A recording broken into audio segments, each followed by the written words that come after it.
Hey YouTubers, Zeke, better known as Pete from Pro Computer Support.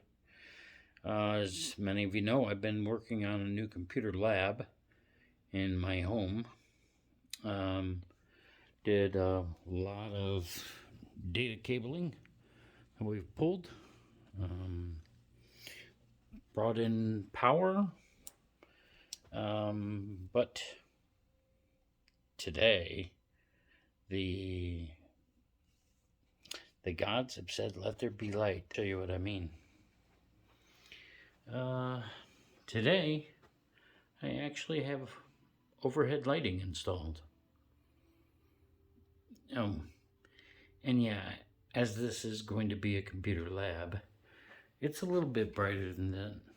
It is about 5,000 lumen bright. So, should be an ample amount of light that I need to work in here. This was the existing panel walls. These two were exterior walls that I put new 2-inch foam board and then made a grid system.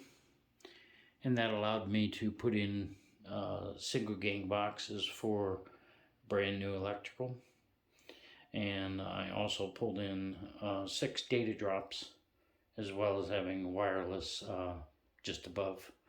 And I've got one more data drop to do. So the new power actually comes in to a junction box right up here. And then normally it breaks out and goes across and goes down to this box, and then over to this box, and then this box, and then this box, and then this box, which this wall was a pain to fish, and then finally this box, and then it ultimately ends up to where my new switch will be. But I did not want to work in this room with this heat lamp, one of those older style lights.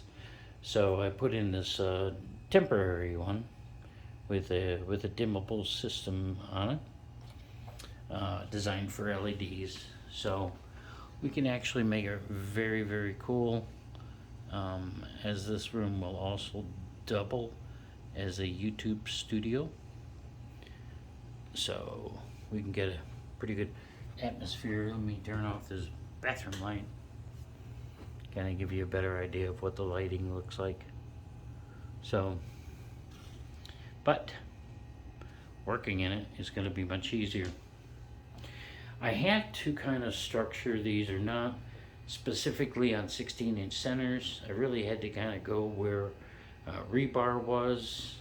I also built in and factored for a future egress wall that has to be at a 42.5-inch to the top, above finished floor, and I factored in it's going to be a 36.5, and then I figured about 3 inches, in other words a couple 1x2s womanized for the framing system, so that at a later date this room could actually have an egress window.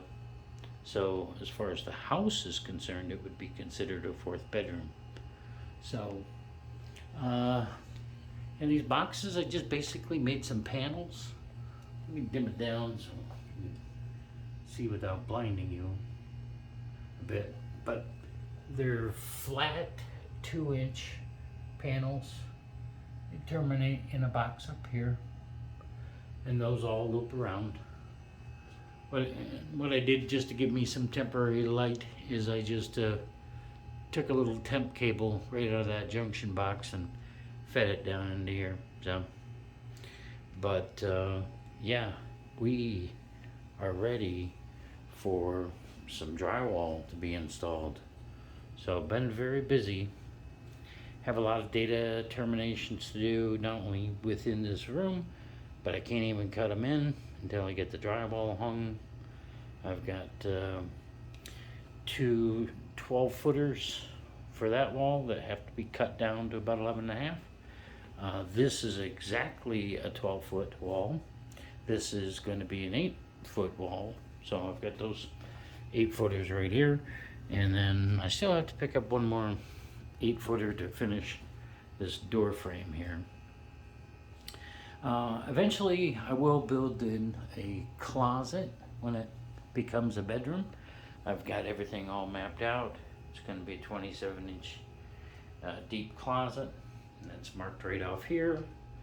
You can put in double studs for the header and double studs for the framing.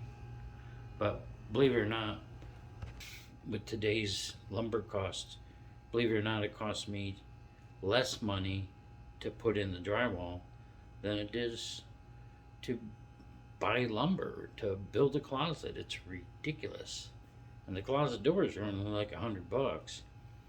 But I put in that junction box because if ever wanted to, I could put another closet or another LED, a smaller one, a 4 or a 6-inch, and then put a switch on the outside of that.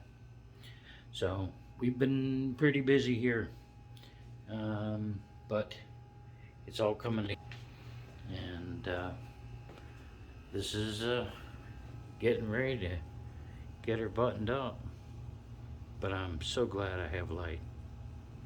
So that's the update for today. You guys have a good one, and we'll see you in the next video. Ciao.